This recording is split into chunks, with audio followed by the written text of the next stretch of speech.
बिस्मिल्लाहिर्रहमानिर्रहीम अस्सलामुअलैकुम रहमतुल्लाह। शहबाज हुकूमत की जानिब से मुल्क के अंदर एक नई साजिश बनाई जा रही है, बुनी जा रही है। साजिश तो देखें, साजिश तो इनके दिमाग के अंदर रची बसी है। साजिश के बगैर तो इनका गुजारा नहीं हो सकता।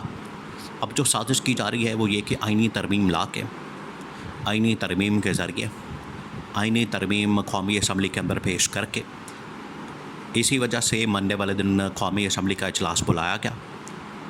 ना सिर्फ कौमी असम्बली का बल्कि पार्लियामेंट का इजलास बुलाया गया और बुला के तो वहाँ पर आइनी तरमीम पास करवा के अपनी मर्ज़ी का चीफ जस्टिस लाने के हवाले से ये सारा ड्रामा और पूरी फिल्म चलाई गई।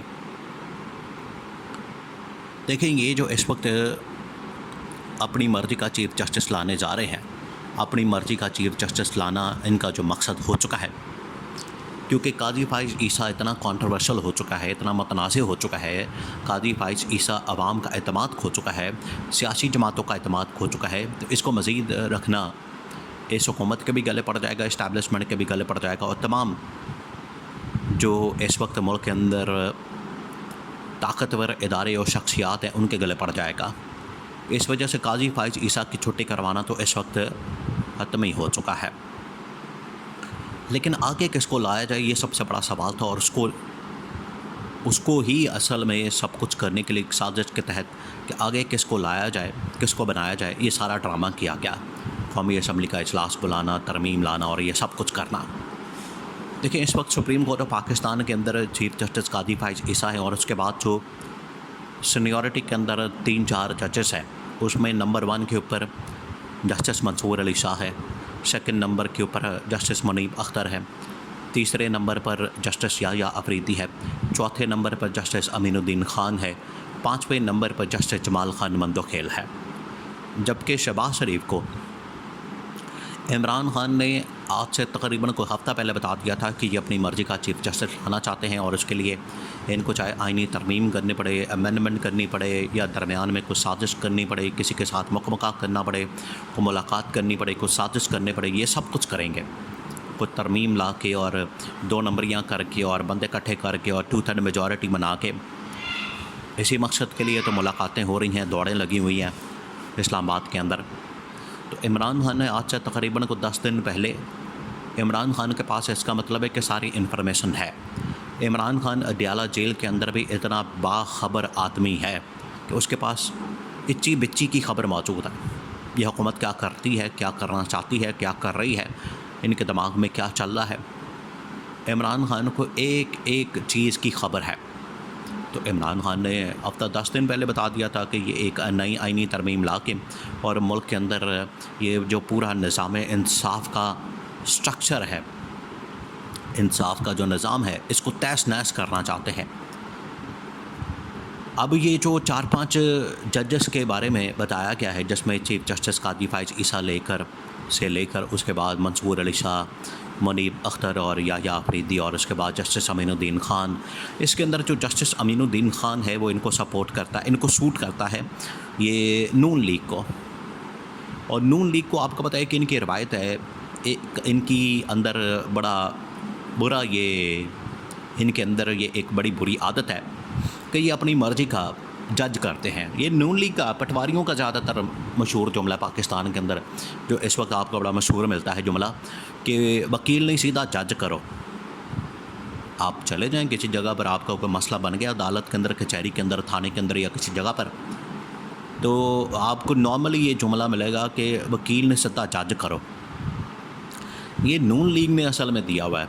तारीख आप उठा के देख लें नून लीग वालों की कि 90 के अंदर, 1990 के अंदर जब पहली मरतबा नवाज़ शरीफ वज़ीर-ए-आज़म ने सीधा जजेस को अपने साथ मिला के इसने काम करना शुरू किया। आर्मी को अपने साथ मिला के, जजेस को अपने साथ मिलाकर उनको लालच दिया जाता है, तोहफ़ों का, गाड़ियों का, ओहदों का, इस तरह के। फिर 97 के अंदर सेकंड टर्म के अंदर ऐसा ही उसने किया नवाज़ शरीफ ने। और फिर आके 2013 में अपनी मर्ज़ी का चीफ जस्टिस इफ्तिखार मोहम्मद चौधरी बिठा के सारा काम किया। और शहबाज शरीफ की जस्टिस क़य्यूम के साथ अब रिकॉर्ड जो मौजूद है उसके ऊपर ये ऑडियो है, रिकॉर्ड के ऊपर ऑडियो मौजूद है जो कि सुप्रीम कोर्ट के एक मुकदमे का हिस्सा भी बन चुकी है। शहबाज शरीफ और जस्टिस क़य्यूम आपस में बात कर रहे हैं और शहबाज शरीफ जस्टिस क़य्यूम को कह रहा है कि बड़े मियाँ साहब ने क्या है कि तुसी इंज फैसले करने, ए करना है, ए करना है, ए करना है, इनू इन्नी सज़ा देनी है, आसफ जरदारी नूं इन्नी सज़ा देनी है, बेनज़ीर भुट्टो ने इन्नी सज़ा देनी है, तो साढ़े केस तुसीं इंज फटाफट माफ़ कर देने। तो आगे से जस्टिस क़य्यूम का जवाब होता है कि मियाँ साहब तुसीं परेशान ही ना हो, फिक्र ही ना करो, टेंशन ही ना लो। ये छोटे मियाँ साहब तुसीं बड़े मियाँ साहब नूं कह दे कच्छा पा के जियो ला के सौ जान, कोई टेंशन वाली गल ही कोई नहीं, फिक्र वाली गल ही कोई नहीं। सुबह जिंज तुसीं कहा उंज ही जिहड़ा असीं इन्हां दे मतलब फैसला देवांगे। तो ये जस्टिस क़य्यूम का आगे से जवाब था और ये ऑडियो रिकॉर्ड के ऊपर पूरी दुनिया में मौजूद है और रिकॉर्ड का हिस्सा शहबाज शरीफ जस्टिस क़य्यूम की। तो ये क्या करते हैं, ये सीधा जज पकड़ते हैं और जज को ओहदों से, एक्सटेंशन की लालच से और गाड़ियों से, तोहफ़ों से, घर बंगला प्लॉट वगैरह से ये लालच देते हैं और अपनी मर्ज़ी के फ़ैसले लेते हैं। तो अब ये सारी साजिश जो रचाई जा रही है इस वक्त आईनी तरमीम की, मुल्क के अंदर एक कानून साजी की, मुल्क के अंदर आइन का ढांचा तब्दील करने की, ये जो सारी साजिश की जा रही है, ये जो सारा ड्रामा किया जा रहा है, मुल्क के अंदर एक नई तरमीम लाई जा रही है, आइन के पूरे स्ट्रक्चर को तब्दील किया जा रहा है सिर्फ इनके लिए, इनकी खातर के ये अपनी मर्ज़ी का जज लाना चाह रहे हैं, अपनी मर्ज़ी का चीफ जस्टिस लाना चाहते हैं। क्योंकि काजी फाइज़ ईसा इनकी मर्ज़ी का तो है, इनकी मर्ज़ी के फ़ैसले भी कर रहा है, इनके हक़ में फ़ैसले भी दे रहा है, लेकिन काजी फाइज़ ईसा असल में हो चुका है मतनाज़े बहुत ज़्यादा। तो एक मतनाज़े शख्सियत के साथ चलना, उसको इक़्तिदार में रखना या उसके साथ काम करना बड़ा मुश्किल हो चुका है। इस वजह से उसे जान छुड़ाना चाहते हैं और नीचे से अपनी मर्ज़ी का। देखें, ये आर्मी का जो इदारा है फ़ौज का और जो सुप्रीम कोर्ट है, सुप्रीम कोर्ट के अंदर जो तैनाती होती है वो सीनियरिटी की बुनियाद के ऊपर होती है, ऑटोमेटिकली हो जाती है। ये कानून के अंदर मौजूद है, उसका एक अपना स्ट्रक्चर है, उसके अपने रूल्स हैं। ये चाहते हैं कि जैसे फ़ौज के ऊपर हम अपनी मर्ज़ी का एक लिस्ट आती है 6 से 8 लोगों की, उसके अंदर से अपना मर्ज़ी का लगाते हैं, बाद में उसको अपनी मर्ज़ी से इस्तेमाल करना चाहते हैं। बिल्कुल चाहते हैं कि सुप्रीम कोर्ट के अंदर भी इसी तरह का हम कानून लेकर आएँ, रूल्स बना दें कि 6-8 जजेस की एक लिस्ट आ जाए, उसमें से अपनी मर्ज़ी का एक चीफ जस्टिस लगा दें, जो हमारे साथ होगा, हमारे साथ येस होगी, हमारे साथ चलेगा, हमें गारंटियाँ देगा, हमारे हक़ में फ़ैसले करेगा, आइन और कानून के मुताबिक नहीं, हमारे हक़ में, उसको हम लगा देंगे। ये असल मुल्क के अंदर एक नई साजिश करके अपना जो अदालत को घर की लॉन्ड्री बनाना चाहते हैं। तो ये सारा ड्रामा किया गया, कौमी असम्बली का इजलास बुलाकर, मुश्तरका जो पार्लियामेंट है उसका सेशन बुलाकर साजिश की गई।